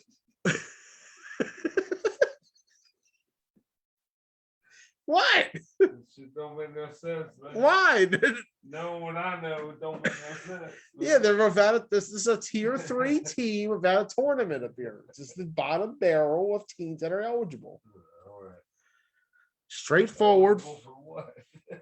rankings if they play in a tournament. Straightforward, they're 4-5 out of the Rhode Island Flag Football League. Here's your tier 2 teams, the teams that are on the cusp of being up there. Number 13, Wild Card, 4-4-1. Demons climb to 12th at 4-4. Ruckus sits at 11th at 5-5. What?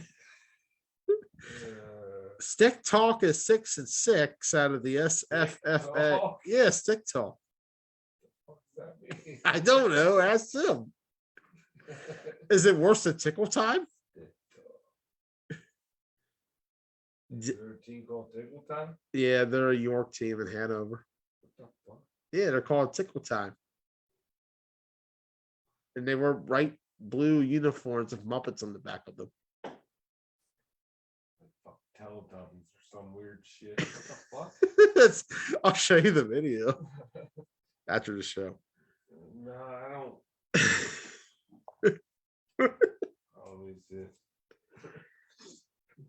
Number 9 is Death Row at 6-5. 8 is the 401 Pressure 6-2-1, and then the Business 7-5. Ball Hawks 7-4. Warriors 7-3. They haven't played yet this fall. We'll see if the Warriors pop up the rest of the way. And we'll get to the tier 1 teams. These are the teams on the cusp of eligibility.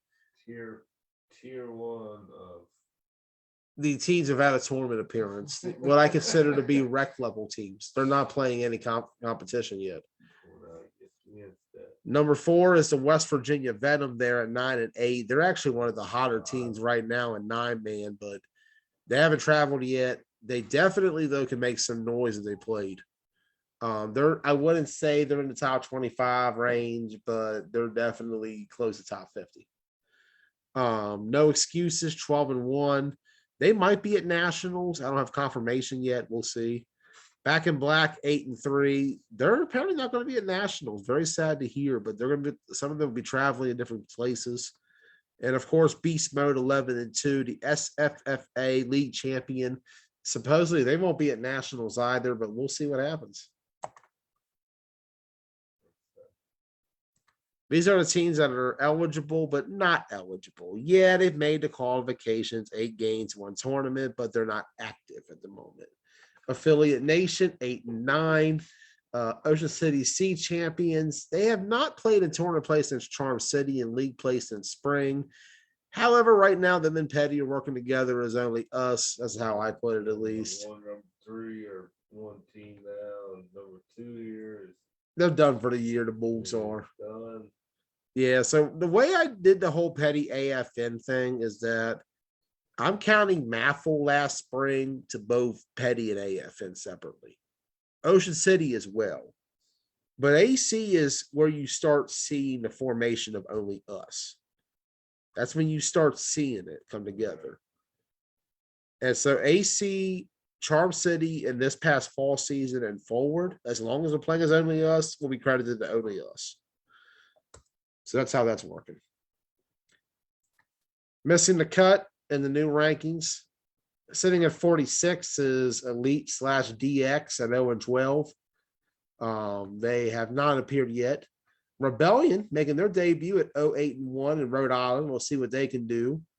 Steel, they're going to be back at Rhode Island as well at 1-9-1. What? What? Too many colors going on. 7-1-7 Elite, 2-8. There's shush.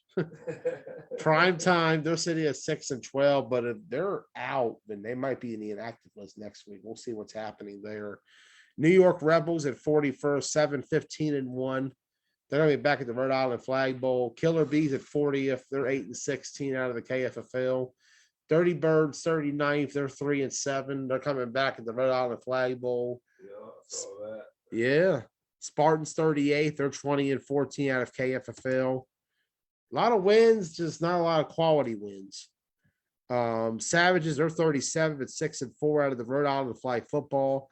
Broad Axe 9-4 out of the Washington County Flag Football League. They're currently not playing at the moment. Maybe they'll pop up in a tournament. I hope so. We miss Broad Axe. 35th is Nomads. They're going to be back at the Flag Bowl. 34th is Spartans. They're going to be back at Capital Classic. How many championships Broad Axe have? 13. 13 champions. Yes, sir. Southside 9-14 at 33rd, 32nd, Maryland Venom. 31st, Blackhawks. 30th, Dream. X-Dogs 29th. Dream's been on a downturn. Like Dream and Blackhawks have both gone downhill so quick that it's kind of been hard for me to keep them ranked. So I got them properly sitting there. Demons, I'm going to prop them at the 28th. They're looking on the inside. They'll be back at the Flag Bowl. Same for the Browns at 27th. Browns are playing up there? Yeah, Browns are back. I'm happy about that. That's a big move. That's a real big move. So we'll see how they do because they had something in AC, I thought.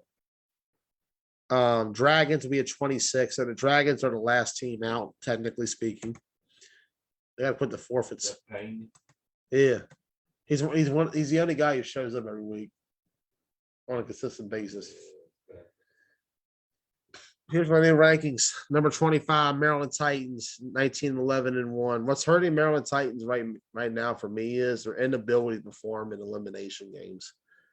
They have gone one and done way too much. They just OMFFL, one and done. You go back to Charm City. Yeah, they got one win, but lost in the quarterfinals again. They can't get past the quarterfinals. Like because the lack of they perform sometimes, but not all the time. It's starting to hurt them. I've always rooted for the Titans. Man. I do too. I like the Titans. Yeah. The Maryland Titans, by the way. Yes, sir. Maryland Titans, not the Troy City. Not the Boonesboro Titans. No, there you go again.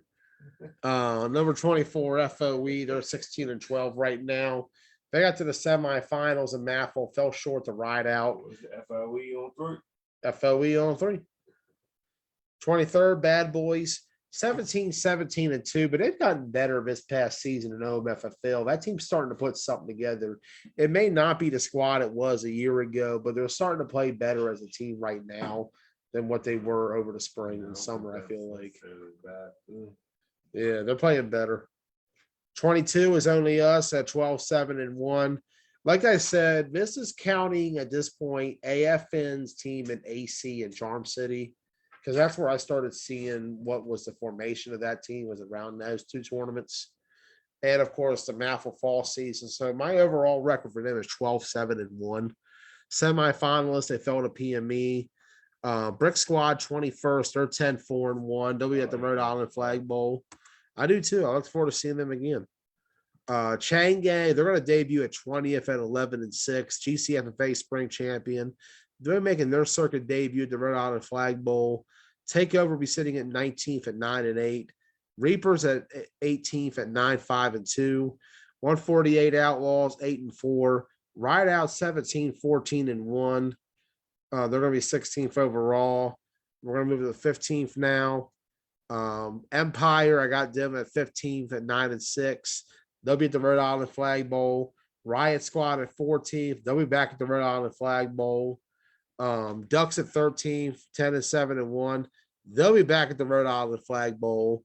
Baez Auto 9-5. I don't think we'll see them again until Nationals, unfortunately. No entry yet on them in Capital Classic. And they were talking about going to Rhode Island, but from what I heard, opted out of that. Playmakers Elite 11, at 15-6. They're going to debut at that spot at 11th. They'll be entering the Capital Classic.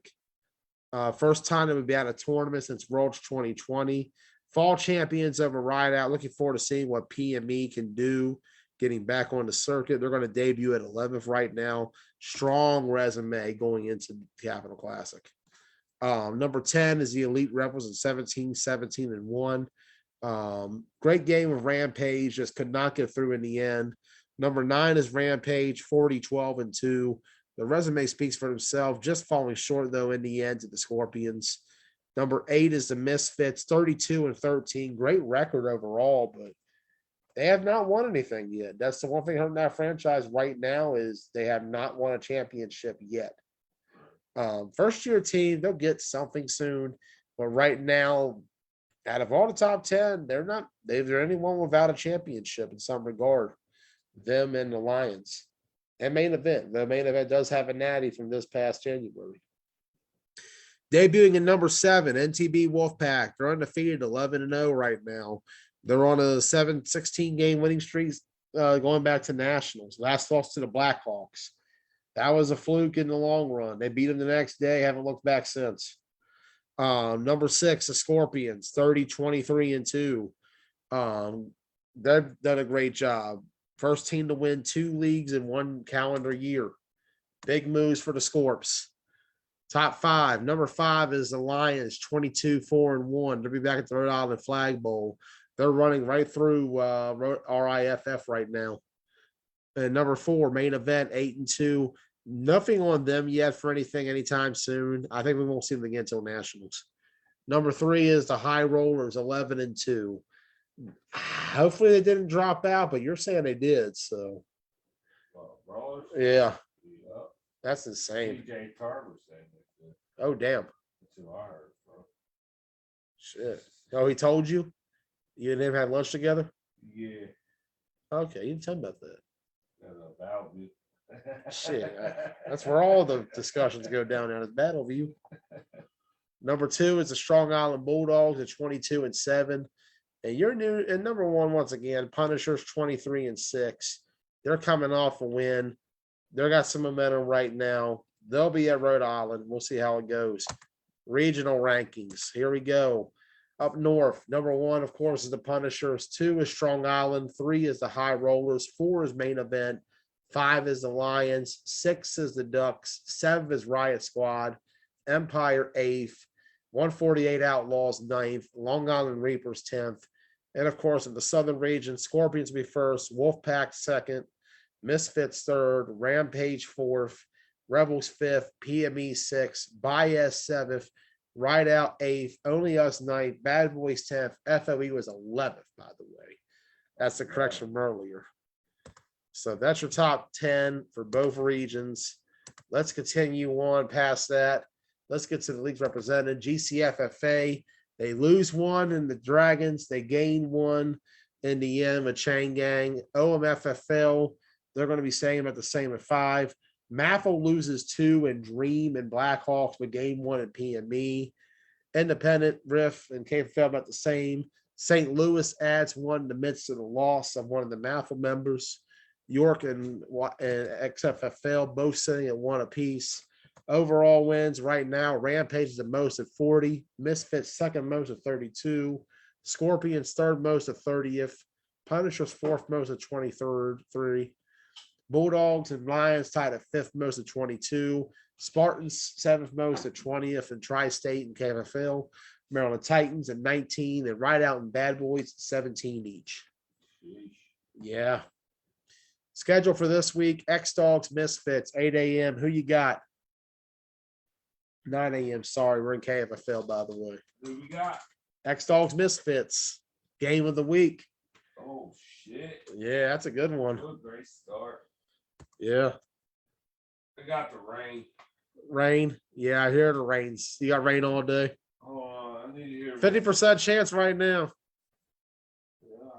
If the game plays out, I'm going to go Misfits. I got Misfits too. In a close game. If this game happens, Misfits prime time. I guess we'll skip the prime time games. Yeah. Yeah.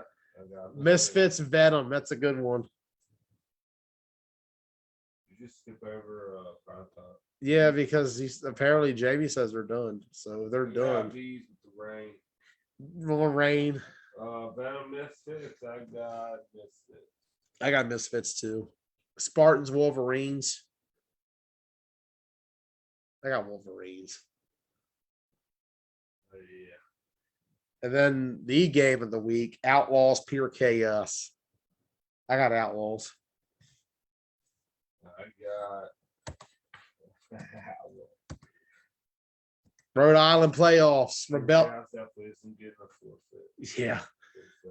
Rhode Island playoffs, B division. Rebellion, Spartans. Who gets their first win?